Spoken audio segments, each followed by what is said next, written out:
Գալով իշխանության տեխնատուն ես չեմ ուզում մենք քննարկենք իշխանական տեխնատուն, եթե մենք մյուս տեխնատուներին քննարկում ենք լավ վատ կողմերը, իշխանական տեխնատուն ուղղակի պիտի մերժել, այսինքն չկա պատճառ, որ մենք քննարկենք լավ կողմ, վատ կողմ, այս մարդիկ այդ իրանց սարիկով քաղաքացիական պայմանագրով պիտի մերժվեն եւ պիտի մերժվեն ներողություն պարոն Բոզյան, պիտի մերժվեն իրենց բերած բարքերի համար, իրենց այդ կառավարման որակի համար, իրենց բերած աղետի համար, հա.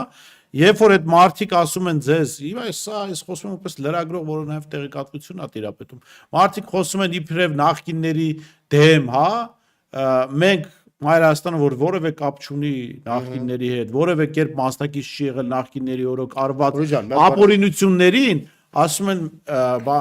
Մայր Հայաստանին չպետք է քվեարկել, ընտրեք մեր Սարիկին, ձեր Սարիկը Միքայել Մինասյանի ընկեր Արման Սահակյանի